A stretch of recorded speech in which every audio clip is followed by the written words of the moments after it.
So UFC 350, UFC 315 is just wrapped up now, and I'm going to give you my thoughts on the main card. We went 9-3 on picks. That's fucking good. Best predictor on YouTube, maybe. I got all the prelims correct, and I got, I think, what did I get? I think I got three. No, I got 2 fights on the main card, right? I got 3 wrong on the main card. So we're going to get into it, starting with the main event. Okay, Bilal versus JDM. I don't know what Bilal was doing in there. He decided to try and box JDM for 2 rounds straight. I was watching it like, okay, you know, he's going to wrestle soon. He's going to wrestle. And in fairness, when he tried to wrestle, JDM's takedown defense was on point. I think he only got 2 takedowns on JDM the whole fight. It was really impressive what JDM was doing in there and really just piecing him up. I agree with 48-47. I scored it 3-2 as I was watching it. I think I gave Bilal rounds 1 and 4, I believe. But yeah, JDM, clear win. Just absolutely pieced Bilal up in that last round. Like, it was just unbelievable. I don't know why. The one time we needed Bilal, one of my comments, one of the people in the chat said, "This shall lucid dream." In fact, I'll read the chat out to you. The only time we need him to be pragmatic, he tried to be entertaining. And what he's saying by that is we needed Bilal to win this fight so that we could see Islam versus Ilia Tuporia, but now we're going to get Islam versus JDM, which I think Islam beats JDM, to be honest. I feel like he's better all round than JDM in the striking and the grappling, and just as an all-round fighter, I think he's better than JDM. I think Islam wins that fight. But now we've got to see Ilia knock out Charles Oliveira in 1 round, which will be quite exciting. But we all wanted to see Islam versus Ilia. We're not going to get it. Again, the UFC have fumbled a big fight. What a fucking surprise, Dana White. But Bilal Muhammad, you are retarded. You're straight retarded. I don't know why, because when he said, I'm not going to shoot a single takedown on this guy, I'm going to box him, I thought, all right, nice one, Bilal. After like 2 rounds, he just boxed him. I was thinking, maybe he's being serious. And legit, boxed for like the first half of the fight. And he only tried to shoot like 1 or 2 takedowns by round 3.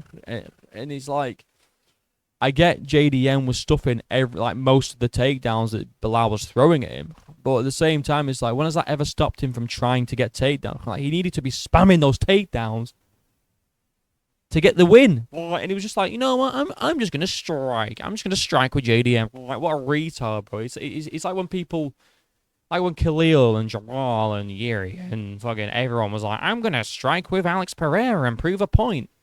And then they get flatlined. It's like, why would you do that? If you know JDM's strength is boxing, he's the best boxer at welterweight, why would you box with him, Bilal, you stupid fucking idiot? And now you've ruined the biggest fight, one of the biggest fights in UFC history because you wanted to try and prove a point. You're a fucking idiot, bro. And you know what? You've ruined the UFC now. Bilal's JDM's just ruined everything for us by winning. But silver lining, at least welterweight's now fun.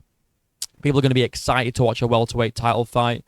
They're not going to give Bilal a rematch. I mean, it was his first title defense and he lost it. Yeah, he was on a dominant win streak before that, but he didn't defend his title once. They're not going to give him another shot. Back of the line, Bilal, unfortunately. JDM just looked fucking good. On point. Piecing him up in the boxing. So I landed some nice elbows. Landed a beautiful knee to the head that I've just seen on the replay now as I was saying it. A beautiful knee to the head as Bilal was rushing in for a takedown. Just boom, straight to the fucking eyeball of Bilal Muhammad. Just really just pieced him up. I had someone in the chat, Ilia Glazer, shout out to you, bro, predicted JDM by decision. I thought, nah, if JDM's winning, it's got to be by finish. And decision. Great prediction by Ilia Glazer. Kind of said that he won 5-0. Didn't. But yeah, I agree with 3-2. I agree with 48-47. One of the judges gave it 49-46. Not angry at that either, to be honest. But yeah, great win by JDM. And it was a good fight, to be fair. I thought it was going to be pretty boring. That last round was absolute fireworks. And we're going to get a lot more of that going forward with JDM as champ, which I'm quite excited to see. Moving on to the co-main. Honestly, I didn't even watch this fight because I was so pissed off by this next fight that we're going to talk about. Jose Aldo versus Ariel Helwani.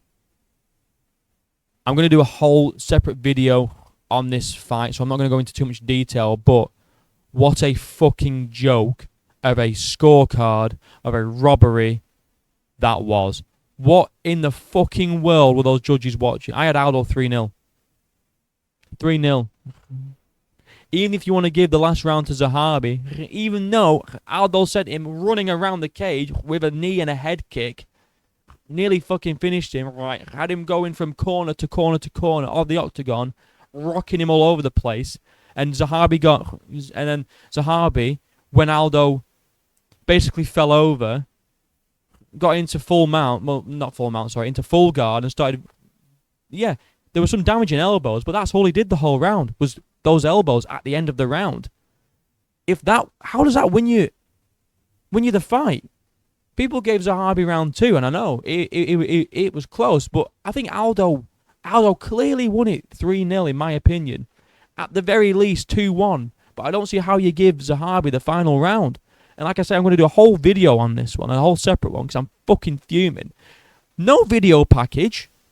And people are going to say, well, they didn't know that he was retiring. But I've got something to show you all in the video that I'm going to upload pretty much straight away after this, right?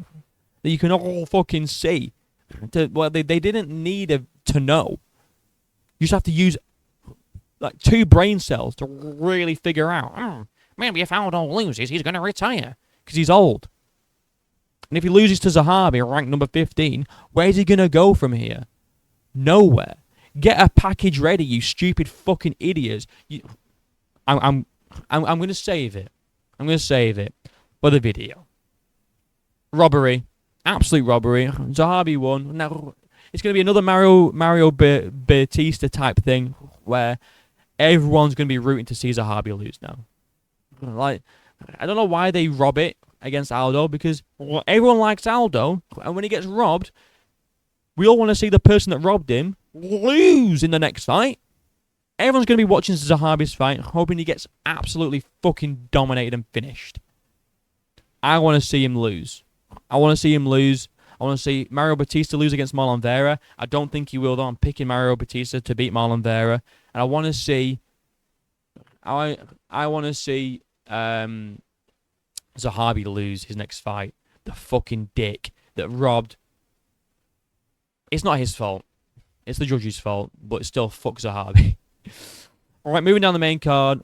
Grasso versus Silva. I picked Grasso, got it wrong. Silva looked really good. It was a women's fight. But Silva's kicks were really good. She's keeping it at range, trying to get those kicks off. She just did what she did. You know, Grasso trying to come forward. Literally, all Grasso was throwing was a jab and a few low kicks. That's pretty much it. Didn't do an awful lot. Silva's throwing like bunny kicks, high kicks, like piecing her up with combinations. When Grasso was trying to rush in, Silva was countering, staying on the outside. All right, trying to like not get too close to Grasso to the point where she could wrestle. At one point, Silva slipped over, throwing a kick. Then Grasso tried to run in for a takedown, but she slipped, and then didn't get the takedown. So they both slipped. So high level MMA by both women. It was a women's fight. Don't know what I'm saying. It was a women's fight. Silva looked alright. Alright, Silva looked good. It is what it is. Great kicks from Silva. Grasso didn't do enough. Didn't do an awful lot. I thought she'd get it done by decision. Considering her last 3 fights were against pound for pound number 1, I thought that's some good experience to have, and you know, close fights for all of them.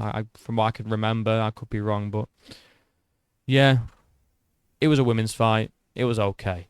Wasn't too bad. Wasn't great. Wasn't anything. I didn't feel anything. That's when you know it's.